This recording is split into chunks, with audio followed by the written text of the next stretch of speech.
Is it time for a mind shift? If you don't know what that means, then join your host, Dr. Clint Haycock, a former evangelical Christian pastor and Bible college teacher of over 20 years, along the journey of deconstruction and reconstruction of faith, life, religion, and spirituality.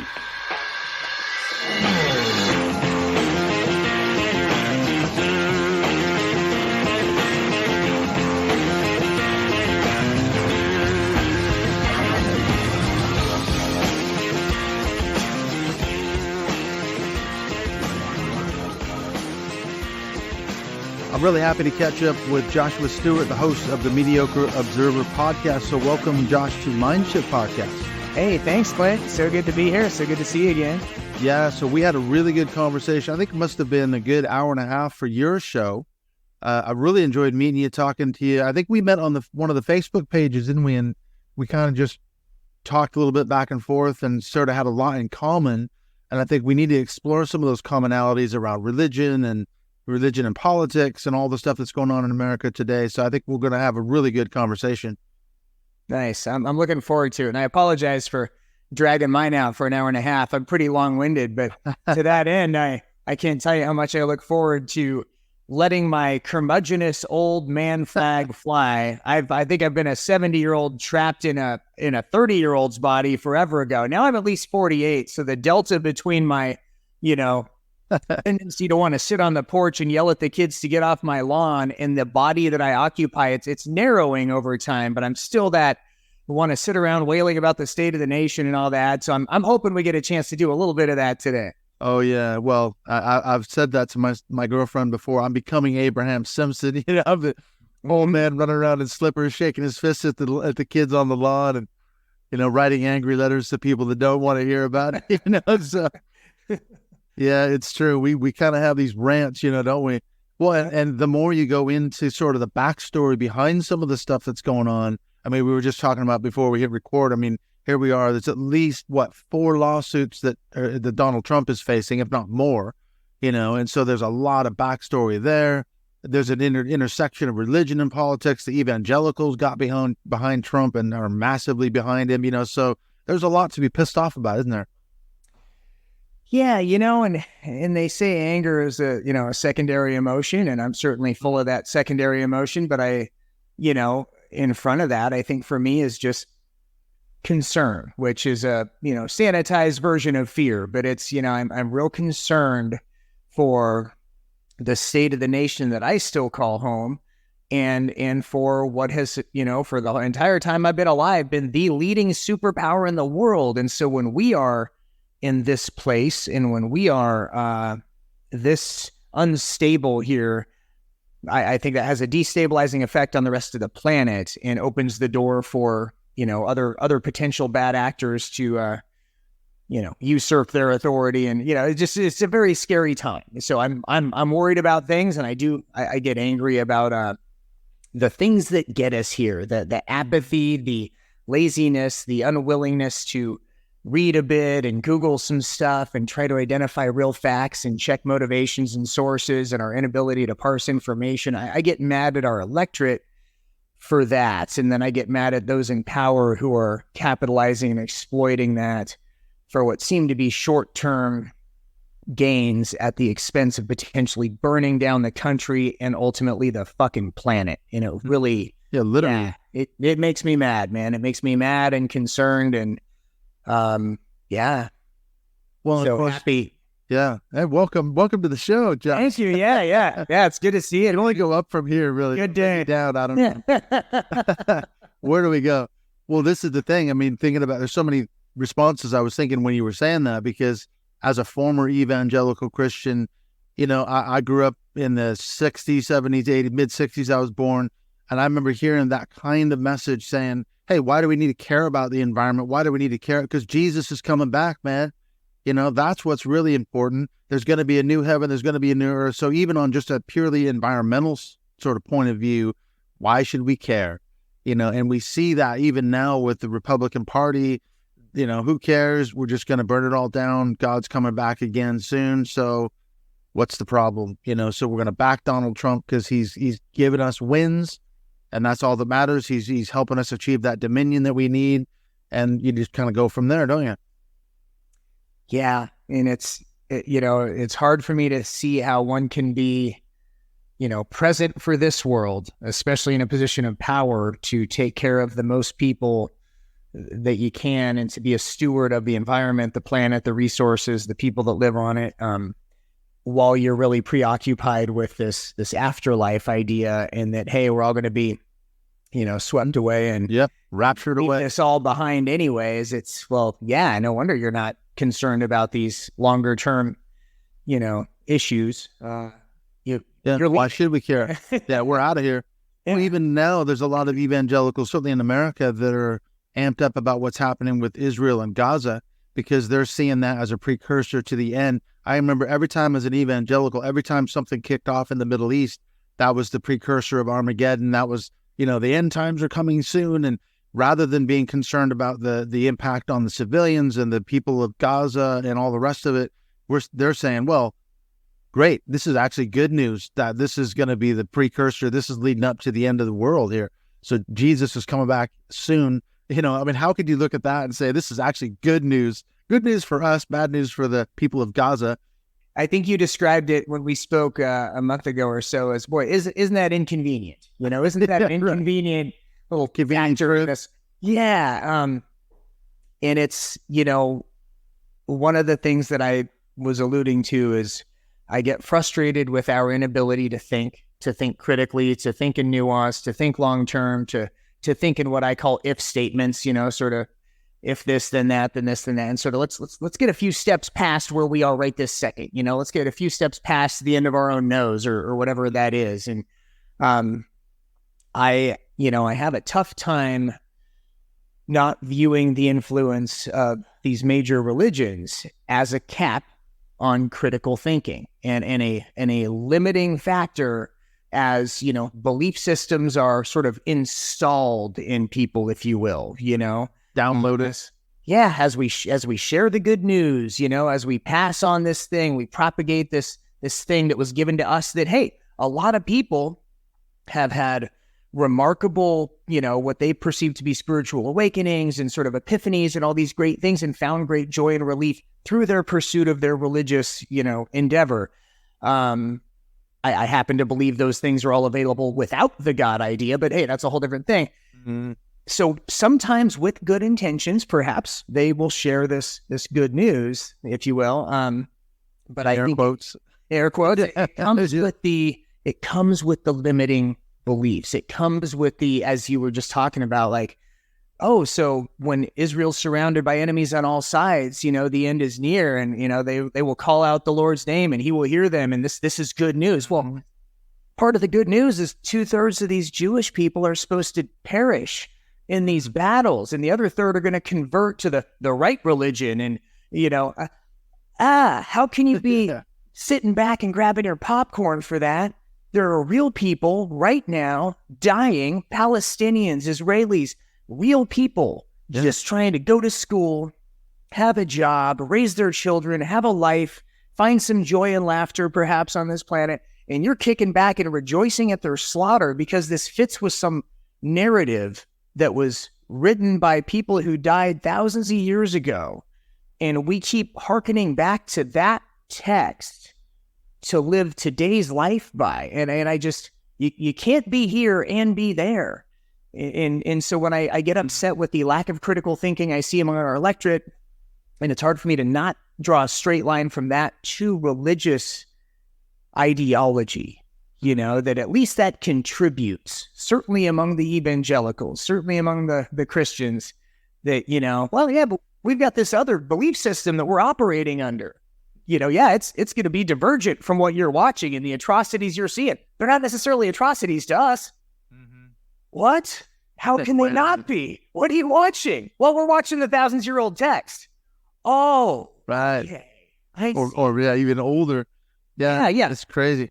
But it's sacred science, and it's one of them categories of cults. I mean, I think we mentioned that on your podcast before, that one of the big influences on me as a former evangelical, it's when I started to realize that as a Christian raised in fundamentalism and everything, that a great many of the sort of cult tactics had been used on me growing up and in the church and everything. And I came across Dr. Robert J. Lifton's book, Thought Reform and the Psychology of Totalism. And that's one of the categories, isn't it? Sacred science. Every religion has its sacred science. And Christianity is no different. They've got the Bible.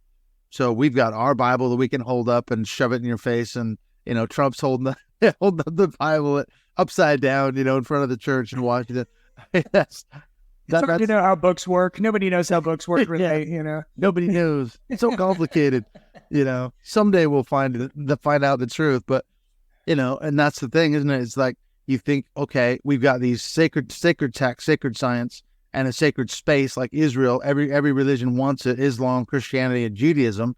So they've been fighting over it for thousands of years. And now, as you said, this is the precursor to the end. So Christians everywhere are getting excited, weirdly, ironically, sadly. Yeah. How in the hell does that happen?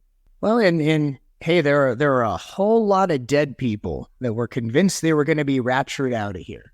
Mm-hmm. This is not the first time that we were convinced this is it. Here it comes. This is for sure. Really, this time, this is it for real. Okay, well, you keep banking on that. I feel like there's good works to be done here now. There's things we ought to be doing now, perhaps as if we might be wrong. Perhaps on the off chance we're wrong. Perhaps just in case, what if? What if the mild possibility that this isn't right? We've miscalculated here. So made a huge mistake, as Job says, on Arrested Development. Yeah. Well, here's the question, I guess. What I was thinking about when we talked on your podcast, that a lot of this came out, this sentiment that, we mentioned Christopher Hitchens' book, God is Not Great. And I said, okay, the thesis of that book is religion poisons everything. And he goes through and he demonstrates, over and over conclusively how through history, religion has just damaged and held us back and all that. But what's your motivation? Were you raised in sort of Christianity or belief systems of any kind? Why are you so passionate about it now? That's a great question. I'm just a bitter, angry person, man. Right. Okay. Just twisted and bitter. I'm just an aggrieved, cisgen, white American, middle-class male who's got opinions on shit. No, I want to get it out there. I do think that I care a great deal about humanity. I really seem to, I want people to have opportunity to live, to be free, to be safe, to be secure, to find happiness and love and light and joy on this planet right now. Without fear of any sort of nastiness that is unjust and unreasonable and diminutive and marginalizing and all that. I'm just a bleeding heart liberal, man. I just want people to be okay, and I want to see ladders of opportunity for everybody. I want to see some equity and some, things like that. So on the grand scheme of things, that's how I feel. I also am very much a connector intimately as far as one-on-one. In my life, I so crave these very intimate, meaningful connections in relationships where it's just chest open, authentic. Here's my whole self, warts and all. Where are you at? And we share that with each other. And that leaves me often really disappointed as I engage humanity on a more intimate, one-on-one, close-in level. In the abstract, I care about all these people. When I get in close, man, I find most of us deeply disappointing. And that is mostly because of the thinking or the lack of thinking, the lack of self-awareness, others' awareness that I witness in my fellows. And I think as it relates to sort of politics, something as simple as the J6ers, the people who wanted to storm the Capitol. I assume not all of those folks are evangelical Christians. I suspect some of those didn't really have, religious ideology underpinning most of those actions at all. Some of them just really believe this election had been stolen. We're going to storm the Capitol. I guess I get to, very much to me, kind of like electing Donald Trump seemed like hey, let's chuck a grenade in the system. Let's throw a chaos agent in there, an outsider, drain this wall. Let's mix it up. He's a businessman. He's not a politician. Yeah, I heard all that. So something when you're going to actively try to interfere with and stop, presumably, the certification of an election, and therefore, I suppose, maybe install your own person, I guess, I would imagine that would have been what's next. if that plan had worked, I guess I look at an overthrowing of the government and the attending suffering and chaos and disorganization that follows, and the suffering that will fall, the fallout that will follow that. You know, I had the privilege of wandering the streets of Cairo a few years ago, and that's a people who overthrew their government. You know, the military backed them during Arab Spring, and they overthrew their Muslim Brotherhood sympathizing leader, and they kicked him out. And that, boy, you want to talk about an edgy place to be. You know, these are a people who are willing to lay their lives on the line to try to take control of their country and have a say in their governance. And they are hungry to run their own affairs. They're tired of being occupied. They're tired of being looted and pillaged and, you know, experiencing the curse of their resources. And they want to have control of their lives and their livelihoods. But when they overthrew their government, their currency is debased. There is rampant poverty. There's garbage everywhere. I mean, this used to be the pinnacle of civilization everywhere. And you enter the streets and it is fucking edgy. Bombed out buildings, turrets on every corner with long guns, bomb-sniffing dogs, a number of various paramilitary groups around sort of guarding. I mean, it's edgy. It's edgy. You are cautioned by the U.S. government before you go visit there. Hey, high rate of kidnapping, high rate of terrorism. You're warned against going here. I know you want to go there. And that's, I guess I kind of go, gosh, guys, I understand you're unhappy with how our government is. I'm not sure setting it all on fire with no solid plan following that is the way to go. I feel like we haven't quite got to the part where now what? Do we put moose horns in charge? The guy who was wandering around, what are we doing? Like, yeah, what do I, you know, and that's where I go, guys, come on, man. I'm all for serious change, for dramatic, meaningful change. But we also do have a legislative framework in place that with substantial unanimity, there's nothing we can't achieve. And that perhaps is the problem. We are so deeply divided that we can't even agree on what reality is right now, much less what we want to do as a country. So that's some of the thinking that I see that concerns me a lot. Yeah. You want to blow it up. Okay, to what end? Do you just want end game? Yeah, do we just want chaos? Do we want all-out civil war? It's just a free-for-all in the country? I mean... Yeah, there's anarchy. Yeah, that's a good question. I've never really thought about that. So what if they had, quote-unquote, won and succeeded, whatever that looked like, on January the 6th? So what does January the 7th look like? You know, what happens then? Exactly. What's your government? What's your game plan? What's your end game? Where's this thing going?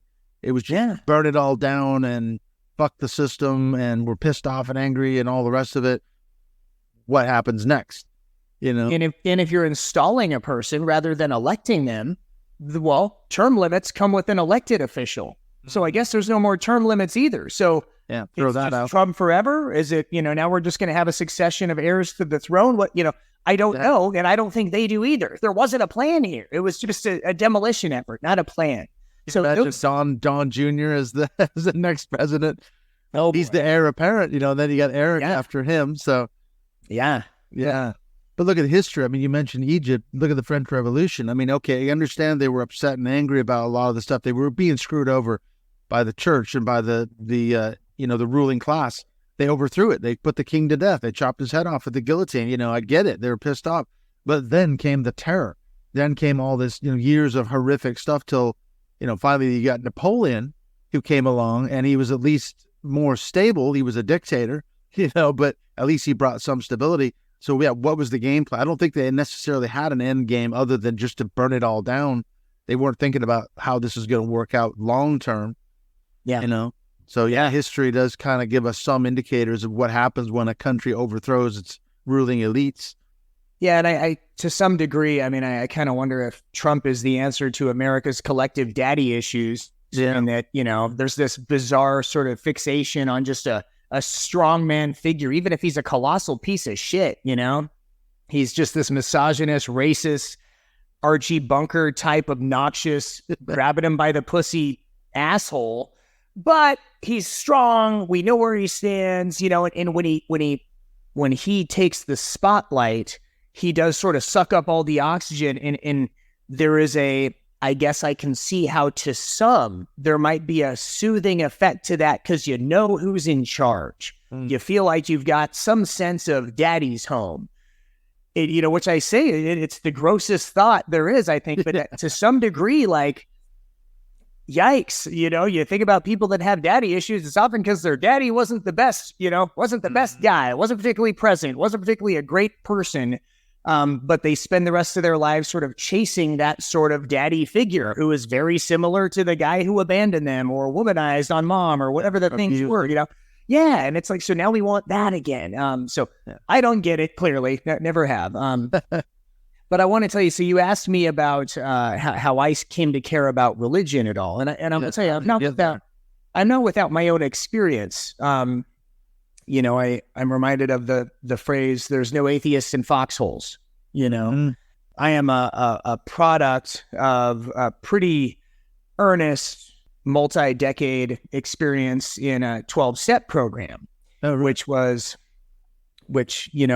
basically an offshoot of the Oxford groups, which were some holy roller, we're going to come through town and heal some people. These were some serious, Bible. hardcore stuff. And so these, this 12-step program as part of the process. And I've got into this because I wanted to quit drinking. I really needed to stop drinking. I was really had a serious problem with it. And I finally got to a point where I go, sure, I'll even try this acid on stuff, So I jumped into it in with all the earnestness I had. I mean, I was really, really in. And so I really tried to, part of the, process was that you come to believe that some power greater than yourself can restore you to sanity. And so there's this sort of, find a God of your understanding. Right. That higher power. Yeah. And so when searching the searchlight over what was in my psyche, kind of the closest I could find was this Christ figure that was mostly given to me by my grandma, who was a real, serious, devout Christian, and would send me all these, what I perceived to be guilt-filled letters about how I was failing my creator. And God love him, Grandma.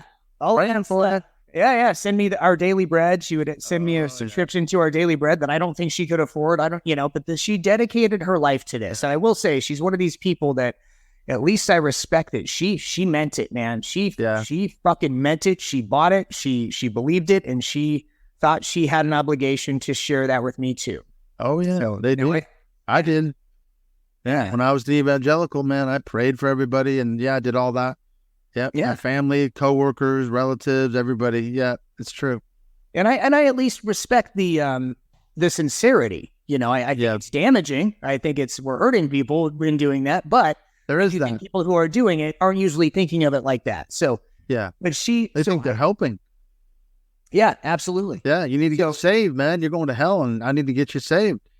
So to that end, when I was in a position where I believed I needed to find some God that I could sort of affiliate with and try to surrender my will and my life to, the closest I could get to was this God that I didn't really believe in. I had absolutely taken several runs at trying to read the Bible and read these passages she would send me and read our daily bread. I've tried these things, and I couldn't get to a place I'm like, I'm really on board. However, I was terrified of picking the wrong God.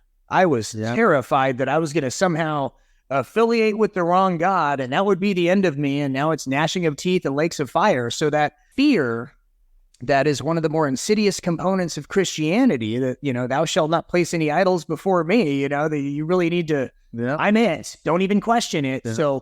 So I tried that. I tried to affiliate with that, and I actually pursued that. And I will tell you, I think there was value in the seeking. I think there was value in my searching and seeking and trying to become available for something.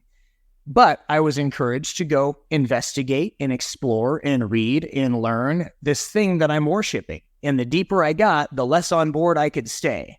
Right. The more I read and the more I learned, and I did eventually get to a point where I don't buy this. I don't believe any of this. This is trash to me. And so I kind of, went through this process where I kind of changed my belief, or what I was attempting to reconcile my will and my life with, from some God figure, some sky daddy, some benevolent puppet master that was looking out for my everyday moves, to trying to reconcile my will in life with the fundamental realities of the universe.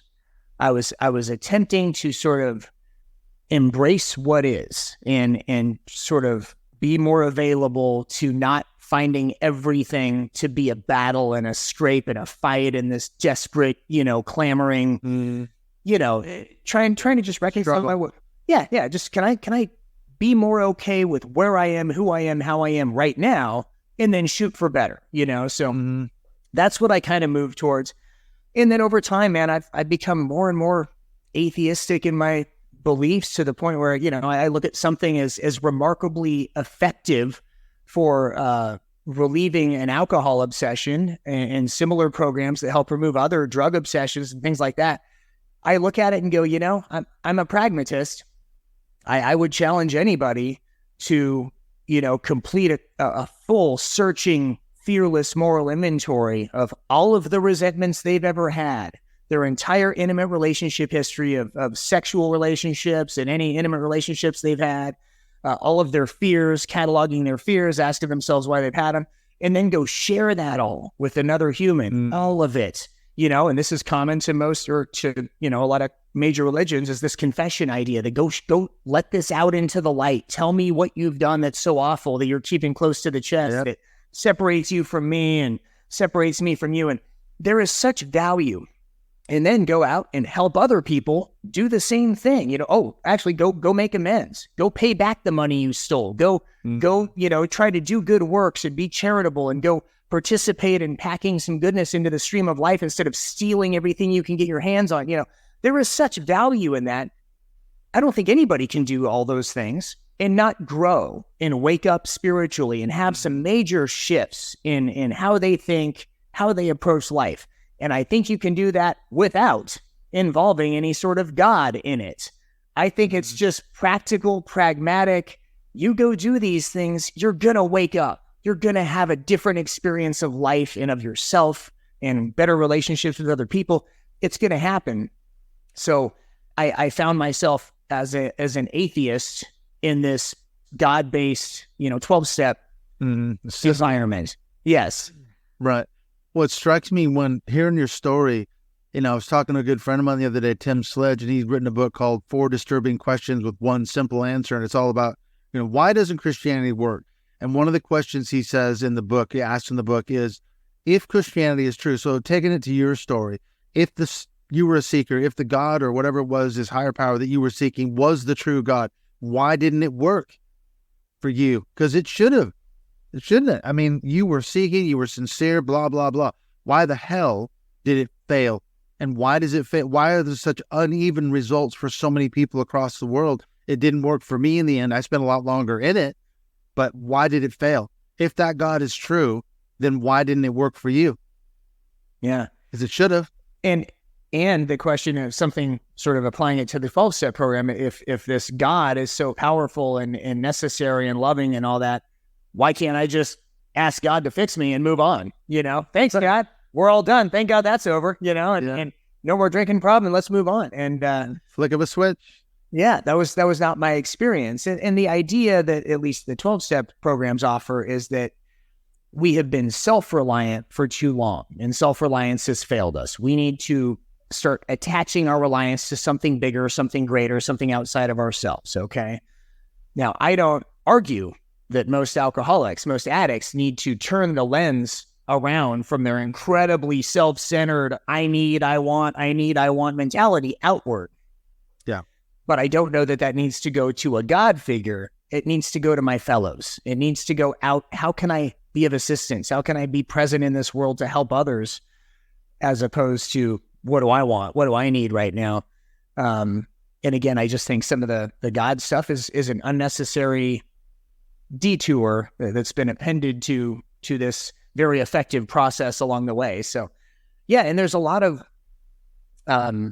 it seems baked in my view, it seems baked into sort of the Christian doctrine, right? Is that we are all doomed to fail, right? We are all absolutely certain to fall short of the glory of God. That's what it says. All have sinned and fall short of the glory of God. Yeah. And so we constantly need to repent. We constantly need to be asking forgiveness. We constantly need to be, trying to seek to improve just so that we can be worthy of this God's love and of redemption and all this. And what a way to live. I mean, man, yikes. I'm already a little hard on myself at the end of each day. I don't know that I need to be groveling for mercy and forgiveness because I wasn't Christ-like all day. Or, fuck, man. Yeah. Whatever that means. Whatever the hell that means, yeah.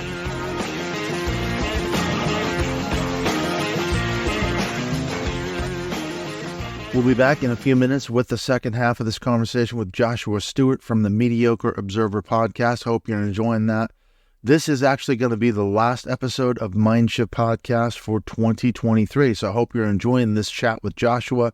But I've got some fantastic stuff coming up in the new year. We're about ready to take our break for the holidays, and I hope you have a great Christmas and New Year's season. But I'm already working hard on bringing you some great content for January and February of 2024. As I'm doing this recording now, I'm going to be interviewing author Sarah Hayward. She's actually no relation to David Hayward, the Naked Pastor, who was just on the show. But I was introduced by a good friend of ours, David Morris, who was on the show not long ago. She's got a book called Giving Up God, and that's come out on David Morris's Lake Drive book. So I'm really looking forward to connecting up with Sarah. That's going to be, as I say, tonight as I'm doing this recording now. And then after I talk to Sarah, I'm doing another collaborative episode with Rachel Bernstein of the Indoctrination podcast. This has been a long time coming. We've been working on trying to set this date up, and it's finally going to happen toward the end of December. So that'll be coming out as well in early January. Then I'm also finally connecting up with another good friend, Peter Montgomery of the Right Wing Watch. Again, this has been a long time coming. Peter and I have got a lot to discuss, especially with developments in the sort of Trump evangelical MAGA world, the appointment of Mike Johnson as the Speaker of the House for the Republican Party. So there's a lot of developments going on in the Christian right. So I'm going to be really interested to catch up with Peter and see what he's been working on since I talked to him last. And then finally, I made another really interesting connection with a guy named Jonathan Davis. He, like me, is an ex-pastor, ex-Bible college teacher, ex-evangelical who walked away from it all. So we will undoubtedly have a lot to talk about. So some really good stuff coming up in the pipeline into January, February 2024. And then finally, I want to give a big thank you to all the Patreon supporters who have stood with me this year. Thank you for your support of the show. It means a great deal. If you want to support MindShift Podcast on Patreon, as always, the links to that are in the show notes. So have a look there if you want to support the show. And then speaking of Patreon, one of the great benefits you get for being a supporter of the show is you get to have access to our closed MindShift Zoom calls. We do these once a month, usually about the third Sunday of the month. We're going to be scheduling those again starting in January, starting out with Catherine North. And she wrote that book, The Holy Heathen. Now, unfortunately, we were not able to schedule that back in November, so we're going to book her in the month of January. She'll be our first MindShift Zoom call for 2024. Then I'm going to try to see if I can get Joshua Stewart maybe to come back in February. So we do these every month, really great calls, a good chance for you to meet some of the guests that I've had on the show, chat with them for about an hour. So again, a really good benefit for supporting the show on Patreon. All right, having said all that, let's get on back into the second half of this conversation with Joshua Stewart from the Mediocre Observer podcast. We're going to continue to explore this question, why Joshua might have been terrified to pick the wrong God.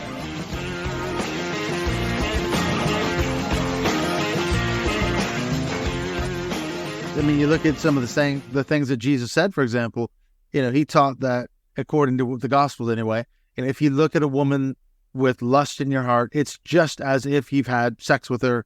If your eye offends you, pluck it out. If your hand does something to cause you to go astray, chop it off. These are very disturbing things, aren't they? Disturbing teachings from a guy who is revered as this kind of guru and all the rest of it. But yet that like I say, it's baked into the religion of Christianity, because I can remember as an evangelical thinking I may have thought a bad thought and therefore committed a thought crime, as it were, a thought sin against God, for which I needed to repent. So at the end of every day, at the end of every week, I'm repenting, I'm begging for forgiveness. It's so self-destructive. It's so damaging to your own, self-image and your own healthy ego process and your own, discovery and growth. like you said, it's really messed up when you step back and look at the actual dynamics that are at play here. Yeah. Well, and I would be an eyeless, handless person had I been following that instruction. You can't follow it. That's the joke of it. No Christian does, because I should have plucked my eyes out a long time ago. I should have, kept my hands out a long time ago. But no one ever does. You don't sell everything and give it to the poor, but that's what Jesus told us to do as Christians, but no one does it. So why? And it reminds me of a good buddy of mine. When I was in Seattle years ago, I went out to lunch with him, and he and I went to Christian school together. We grew up in church together. I hadn't seen him in probably 25 years. And I said, so where are you at with the whole faith thing? And he goes, well, I've kind of given all that up. He said, when I go to church now, if I do go occasionally, I'll ask the people there. He says, tell me three concrete examples of things that you do in your life that follow the clear teachings of Jesus, and they can't do it. And he says, until you can do that, then maybe I'll see some sense here, but you can't even give me three, let alone one. So it's impossible. It's just lip service, really. It's all sounds good, but it's bullshit in the end, isn't it? To me, it is. And I think that a lot of us can conflate and confuse religious ideology or religious doctrine with morality. And, I don't necessarily care what the ultimate actual teachings of Christ were. I do care how I've lived. I do care about your legacy. I guess, not that anyone's going to be looking at my silly old my legacy, but about, am I okay at the end of the night when it's time for me to get ready for bed? Do I feel all right that I wasn't abusing people, stealing from people, marginalizing, being diminutive to people, any of those nasty, shitty things? I don't want to be that. That's not what I want to be bringing to this world and to the people in it. I guess to some degree, I would like to know that I was decent, that I was reasonable, that I was available for people that sought to me for whatever reason when they were suffering or hurting or felt like they needed to talk or were struggling. Man, awesome. I want to be that guy. And I'm not nearly as concerned with, what I did for a living, or any of that stuff. It's those moments where I get to maybe be of genuine use to another human being that are really valuable to me. And I try to do that on a slightly larger scale through things like podcasting and sort of sharing some of my thoughts that I hope occasionally might move somebody in a positive, more useful, more reasonable, compassionate direction. And then certainly when we're in close, if I have a chance to do those things, I'd like to do that too. And I guess that's more important to me than what some imaginary, being in the sky thinks about how I did today. And do you need that being to become that person? Do you need that God? Can't you just do that? You have to be an asshole? No, you don't have to be. You could be nice. You could be, helpful and welcoming. Well, you mentioned earlier, you were alluding to this idea of, proselytizing, and that's baked in as well to most religions. But since Christianity is my sort of background, I can remember the idea of quote unquote doing good deeds for other people. There was a string attached to that. And there's the insidious element to this whole thing, because I wanted to build relationships with my neighbors when I lived in Portland, Oregon, when I was the pastor of a church there, because it was an avenue by which to preach the gospel, so there was an evangelistic element. So everything I did, there was some sort of hidden string attached to it, which sounds really bad now, because I like helping people, so, but I was thinking, well, I got to do this for my neighbors so that I can build a relationship with them so that eventually I'll win their trust so that I can tell them about Jesus, so you can't even just be a good person because you're always thinking, how can I slip the gospel into every crack in my conversation? And that's really messed up. It really is. And I suspect, Clint, that at your core, you do have an interest in helping them. You would like to go help your neighbor with X, Y, and Z, with or without the gospel component, but you were in that belief system. You were very much in that ideology that also, though, have you heard about Jesus? Oh, we're passing your fence. Yeah. You know who liked fences? Jesus was a carpenter. Yeah. Hey, let me tell you. And of course, everyone knew I was the pastor of the local church, so it's hard to just be normal in that context anyway, because they're kind of wary already because they're thinking, oh boy, here we go. He's going to invite us to church. The funny thing is now, I mean, like you said, I love helping people, and my girlfriend says, you know, you just all you do all the time. That's what you do. I'm a very helpful person, but I don't have those strings attached, and that's incredibly liberating to just go, you know what, I can help someone if I have the means by which to do that. And that's all it is. They just need help. I can help them. And that's the end of it. Maybe someday they'll be in a position to help me. Maybe not. It's not about, oh, I'm scoring points here. So you owe me now. It's a liberating thing. So that's got to be a hugely rewarding sort of piece to the non-religious side of it, isn't it? Yeah. Well, and I think from where I stand, my brain, I am so disposed to being so very self-centered, so very, hypersensitive, self-centered, everything hurts and it's all about me. And I'm, this is all stuff that fuels sort of addict, alcoholic sort of behavior. And it's very common in my observation to addicts and alcoholics. And one of the best ways to interrupt that, and this is where I'm self-centered in my altruistic efforts, is to go help somebody with some other problems, Go help somebody with some real problems, get out of my fucking head, stop, putting on the love me jacket and playing with my own diaper for a minute. You'll see if I could be of use to someone else. And if nothing else, it gives me a pause and a reprieve from staring at my own shit long enough. And I can just get a little bit of, that was nice. And, rewarding. Right. And so I am reminded of an adage that I have liked is there's no wrong reason to do the right thing, Yeah. Great. I get a little bit of goodness out of it. You get a little bit of goodness out of it. I'm helping me by helping you. Okay, cool. And as you say, there's nothing attached. You don't owe me one, whatever. I will say, I think that when your life is saturated with and dominated by this need to proselytize and spread the gospel, I don't know that anything is unaffected by that. Everything's an opportunity to, we talked about the outreach programs that churches do and stuff, the softball league, the soup kitchens, all of the things that are good. Yeah, so good. Seemingly so good. And hey, they're good things on their face. Nothing Let's wrong feed with it. some poor people. Love that. Play some softball. But also, hey, Sundays we've got this thing. Yeah. And it's just, can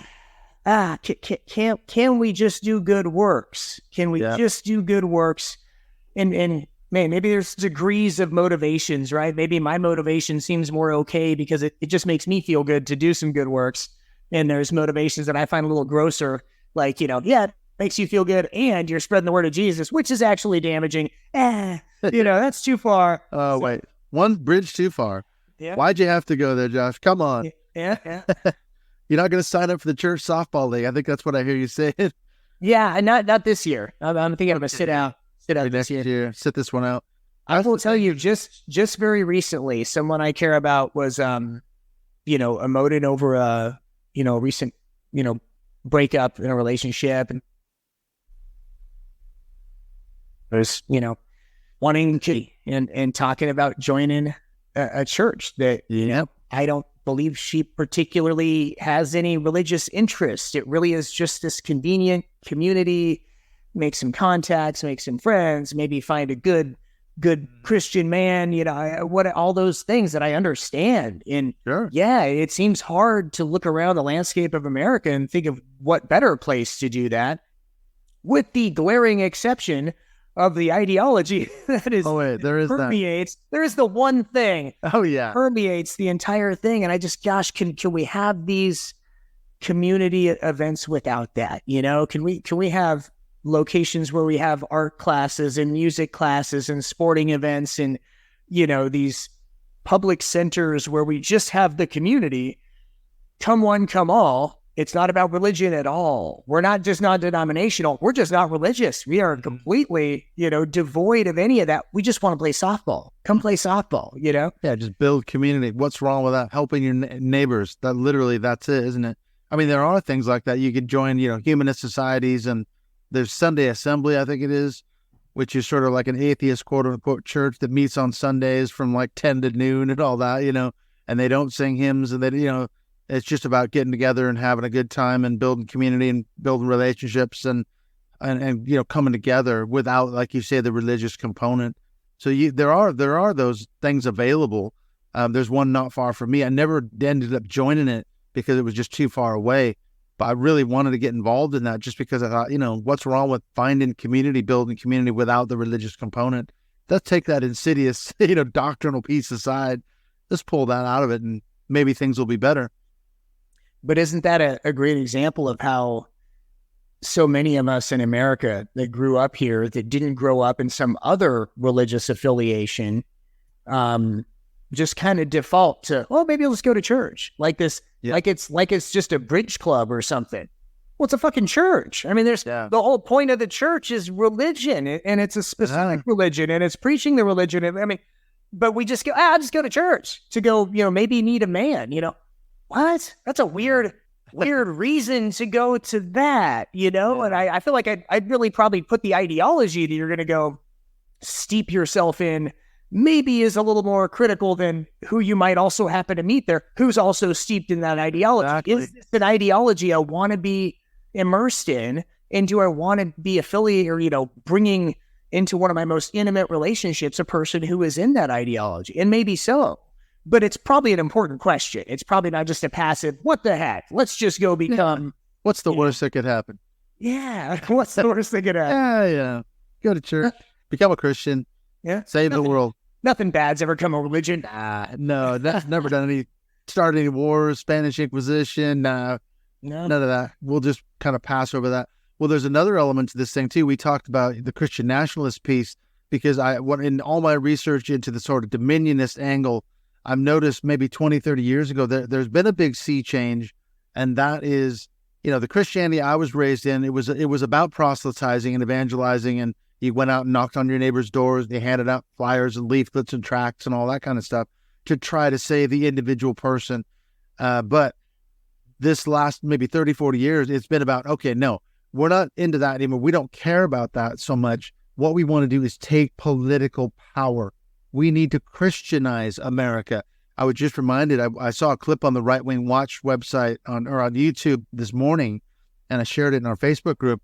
The new GOP speaker, Mike Johnson, he was speaking at one of these Christian lawmakers' assemblies just shortly, a couple of weeks ago, and he said, God has told me that I'm the new Moses, and I'm here to lead our nation through a Red Sea moment. And, he was like going on and on about all this rhetoric. I'm like, oh my God. Christian Lawmakers Association, that's kind of who he was speaking to. And he's saying all this nonsense about God has been telling him for the, few weeks leading up to him becoming the new speaker that something big's going to happen. Just wait and trust me and blah, blah, blah. And wow, he's the new Moses, I mean, that's the guy that's leading the Republican Party in Congress right now. So what's happening there?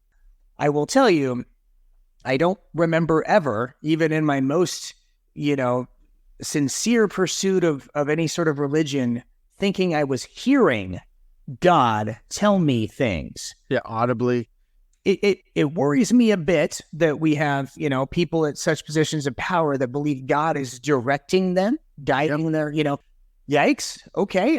Hope you're tempering that with, regardless of what you think God said, what are the ramifications of the policy? Because I don't really care so much about all that. I'm really concerned with what are you doing and what are the impacts going to be on the people that are going to be impacted by it. And I also, boy, what a self-aggrandizing fucking statement, man. No, by default, by the fact that you are the least unpalatable guy apparently in this room full of fucking crazy people, you managed to ascend to the, Speaker of the House.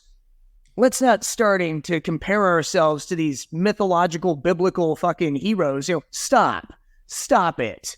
You're just Let me Mike stop Johnson. you right there. You're just fucking Mike Johnson, the guy who's on the porn app with his kid. Okay, stop, dude. Yikes. But this is the guy again. Apathy. He's what we got. Well, and I think it's the result of us, the electorate not paying a lot of attention, not being willing to dig and look and read and and care about local elections, care a lot about who we send to Washington to represent our districts, and not paying attention to policies, particularly those that don't directly, immediately impact me, right? So we sleepwalk through, stuff in the courts with religious zealots and people like this who then immediately roll back stuff that affects millions of Americans, but not me. Mm-hmm. So, don't love it, but let's move on, Yep. No, this matters, man. And I'm mad at us that we let these things happen. I'm mad at us that we seem to be so unthinking that we are sending the Lauren Boeberts and the Marjorie Taylor Greens and the Matt Gaetzes and the Ted Cruzes of the world. Hey, the Mitch McConnells, the more serious, still dangerous people like the Mitch McConnells and the Kevin McCarthy, yikes. We have an obligation. We have this wonderful self-governance experiment going. And I think that so many of us were born into it, that we sort of really take it for granted and just sort of accept that, this is just how it is and this is how it'll be. And if Trump gets in, it won't be that bad. And, boy, it did get real bad before. Yeah. And every indication it's going to get way fucking worse this next time. And to sleepwalk into it, especially with these ideas like, well, but my vote doesn't really matter. Or, just yikes. Only one vote. Yeah. Yeah. And again, we got, there are people, we're not really well read, I don't think. We don't really learn a lot about other cultures and other countries. We hear little sound bites. We believe things that we're told by these political leaders that have megaphones. I'm not kidding. I mean, I saw some of the most sincere people that I spoke to in Cairo, because I have these conversations when I get to travel too. I ask people about their lives and what they think of the government. Great. And talking to these folks in Cairo, man, they were sincere about, wanting to, create their own system of self-governance. They were quite literally willing to lay their lives on the line to create a system that had some justice and equity and all of the good stuff that we over here seem to be just perfectly happy to just kind of watch it drift away, maybe hand it off to a authoritarian leader. And that is how a democracy dies, isn't it? It's from within. It's not marauding brown people heading towards our southern border that are destroying us. It's us. We're just sleeping through the end of our country as we've known it. And we may not know it until we're in the new reality. And then we're going, oh, fuck, we had a thing that we really just kind of gave away. And that's the concern. We're just too lazy and apathetic to care enough. And, we even listen to somebody like Hillary, a serious statesperson. She was a serious candidate. She knows some stuff, man. She's been in the room. Yeah, she knows got a lot of experience. Yeah, knows some stuff. You may not like her. You may not want to have a beer with her. You may thought she was shrill or whatever. But boy, you ask Trump and Hillary the same question about foreign policy in a specific remote nation that most Americans couldn't identify on a globe, and she's got a lot to tell you about foreign relations, how our relationship with them is, who supports us, who's on. She knows all that stuff. She's got the context. Right. Yeah. And then you listen to somebody like Trump and he's, they're just, a different religion of brown people that we're going to ban, and just these gross word salad. Yeah. This binary good, bad thing. And it's a lot more complicated, but we're so lazy. We don't want to Google these things. And we would rather the guy who makes things so digestible and so good, bad, right, wrong, black, white for us. Most of this stuff is not that way. We need to think in nuance. We need to think in complexities. And that's why we need to thoughtfully elect our trusted servants, because we don't have time with our jobs to do all that. So that's why we need serious people in the room. But I'm afraid that too many of us just don't care, just don't think that matters, Yeah, it's not hurting me personally, at least not right now. What's the problem? As long as I can watch my NFL and my this and that, and who cares? I've got my things I can do.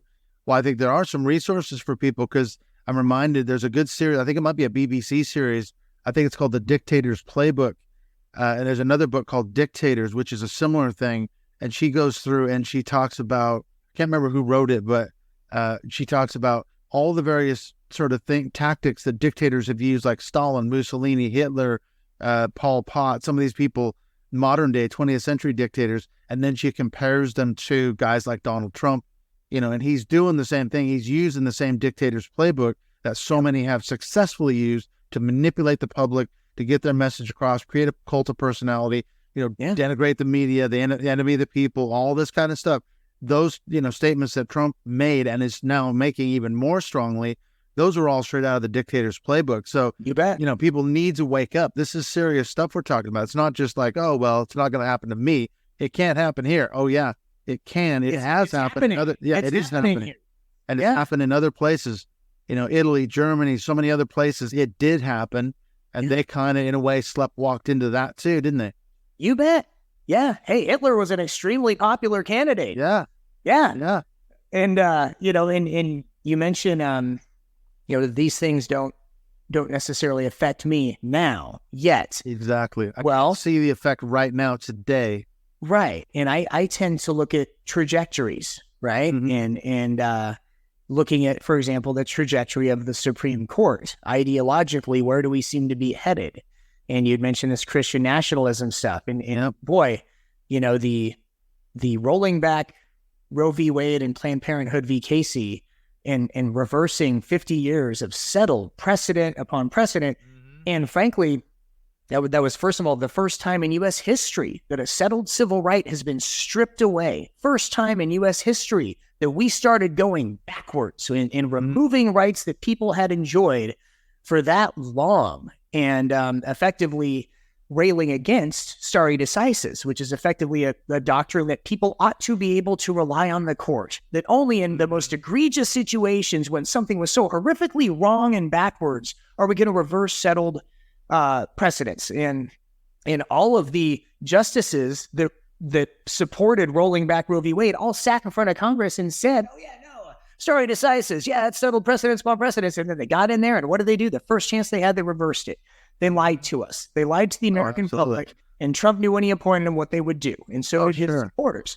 Well, Clarence Thomas, in that opinion, in the Dobbs decision, threw up a flare gun and effectively said, send me an opportunity to overturn Griswold, which is the birth control right case. So you think the abortion case didn't affect you, white American males? Wait until the Christian nationalist agenda successfully manages to roll back the right to contraception in America, because that's the next frontier on this whole unborn baby, sacred life, nobody interferes with that process thing is. And this isn't something I'm imagining. You can read the decision. He very clearly said that effectively any other case that was based on this right to privacy, which was this birth control case that the government doesn't have a right to go rifling through your medical records. So therefore, what you do in your doctor's office is between you and your doctor.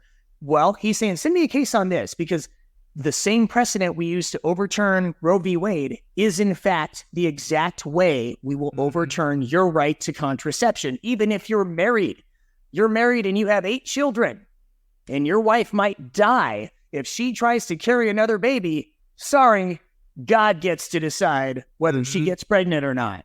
You don't. Yeah. That is coming. And I know that sounds hyperbolic and crazy. He threw up the flare gun and in the decision said, throw me a case on this. We're ready. We're ready to rule on this because we've got the majority. We will overturn your right to contraception. That's where we're going. And so the trajectory of the court, they recently ruled in a 303 creative case that a web designer in Colorado can refuse to make wedding websites for gay people, which rails against public accommodations laws that says if you're going to hang a shingle, you don't get to say no Jews, no blacks, no gays. Well, now you do. Yep. As long as you have religious reasons, quote unquote, behind it. Sure. Yeah. That's it. You claim religious precedent. Yeah. So that's the direction we're going. So the trajectory frightens me a lot because it seems to be eroding civil rights, mostly targeted at people who are already historically marginalized. poor people, people of color, particularly women of color, people who we've had our feet on their necks for long enough. And we're like, they're getting a little uppity again. Let's roll back some rights and see if we can put our feet firmly back on their necks. And all I can figure is it's this fear mongering that has been highly effective, that, hey, they are coming to take what's yours. They are going to take your job. They're going to rape your wife. They're going to sell your kids fentanyl. They are going to turn your kids gay. They're going to turn your kids into trans people. Huh? I mean, what? No, none of this makes sense on its face, but it works. It's working. Yeah. Fear is an absolute great motivator. Well, I think there's another aspect to everything you were just talking about, this idea of the quote unquote, the family, whereby if they can define what the family should look like, two, white, preferably, heterosexual couple, one man, one woman, that then starts to, then you got to have children that are protected in that context. So you can't have an abortion, you can't have contraception, as many kids as are possible to, God's going to allow you to get pregnant and all that. And there's no gay marriage, there's no trans marriage, then they can start to go, right, that doesn't fit our pattern. And it's all they can start ticking a lot of stuff off, can't they, by saying the family is this is the model that we're upholding. Focus on the family, Family Research Council. Those are all Christian right organizations. A lot of those guys were behind the law pushing to overturn Roe versus Wade, so these Christian right groups were part and parcel of all that, pushing Trump. They were all pro-Trump, so yeah, I think we got a lot to think about for sure. And these movements, these major reversals and these big cases that on these social issues that I think are shocking to so many people. When you look at like we just said, most of these don't impact me right now. Why is it then that this took front seat to so many other things that do affect me right now, and you and everyone else? Maybe not you because you don't live here anymore, but directly. I mean, something like healthcare, like fixing our busted ass healthcare system. That if the American public was actually informed about almost every other Western nation's far more effective, far more affordable healthcare systems, we'd be jumping at it. But we are instead wrapped around the axle about some drag queen that read a story to kids, and we better put a stop to that before they all turn into drag queen toddlers or whatever we think is going to happen next. We have been convinced that the courts and Donald Trump and Mike Johnson are going to solve these real problems that are real threats to you really today. And they're just not. They're just not. I have observed so many conversations about trans people and people concerned about trans people in schools or in public restrooms or all of these things. And I mean, I've asked several of them, like, when was the last time, to the best of your knowledge, you even were in front of a trans person? Yeah. At all. No one saw a trans person, communicated, certainly had any dangerous interaction in a restroom that threatened your, security or safety. I mean, when did this happen to you? Give me one example. Just one. And it just didn't. It just hasn't. Yeah, it doesn't. Not a problem. We've been convinced these are the biggest problems facing us. And so as a result, we're wrapped around the axle, moving things in a direction that in theory, allegedly is going to please God. But in real time right now, it's hurting real people in America right now, while we are ignoring all of the things we should be dedicating resources and energy and public discourse to, because we're too busy worried about turning gay. It's wild. It's just absolutely wild to me. It's true, but I relate it back to what you were talking about earlier, the Christian nationalist piece, because if homosexuality and abortion, all these, LGBTQ rights and all that, if those are the things that are making God angry, we have to stop them, because that's why America isn't getting blessed anymore. You see, you can interpret the whole thing according to the Christian nationalist dogma. And once we stop those things, we make them illegal, God will turn America back into a Christian nation, and God will start blessing us again. So you see, it's a win-win, Josh. That's what it's all about, I just need to get on board. I don't know why I'm so reluctant to join. Get on the train. Get on the Trump train for a start. Well, listen, we got to wrap this thing up. I know we said we were going to talk for about 45 minutes, but it's gone a bit longer than that. But it's been a great conversation. I knew we were going to have a wide-ranging chat. We definitely hit a lot of things, didn't we? But I was going to say, where can people find you on social media? Give us the name of your podcast again. Where can people find it? Well, folks can find me at themediocreobserver.com. And there you can find links to writing and articles and a book and my podcast. And, Clint was a guest on my podcast, or to any of your listeners. If you want to hear the tables turn, come and listen to a great conversation with Clint, where he schooled me a good deal, not in a mean way. Just I was very interested in talking to a guy who's so learned about, some of these things that I get so hot and bothered about. And he actually knows these things from experience and from studies and from teaching for so many years. So it was a great conversation. And you can check that out there at themediocreobserver.com. You'll find links to all that stuff. All right. Is that the best place to find you then? Are you on X or any other platform? Oh, my podcasts are all over. You can find them on Amazon Podcasts, Google Podcasts, Spotify. Yeah, you can look up the Mediocre Observer podcast on any of those. But if you just go to my website, you'll find links to them as well. Right. Okay. So that's the best place to find you then. Listen, Joshua, thank you so much. This has been great. I'm really glad we got to return the favor and have you back on my show, because I had a wonderful time talking to you. As I say, we're a fantastic, wide-ranging conversation. Really enjoyed it. So we'll have to do this again. Let's touch base again, maybe sometime in 2024. We'll see how things are going. Oof, boy, that's a terrifying thought. Yes, I look forward to it. Okay, thank you so much. Take care, and I will speak to you again. All right, really good to talk to you. Thank you.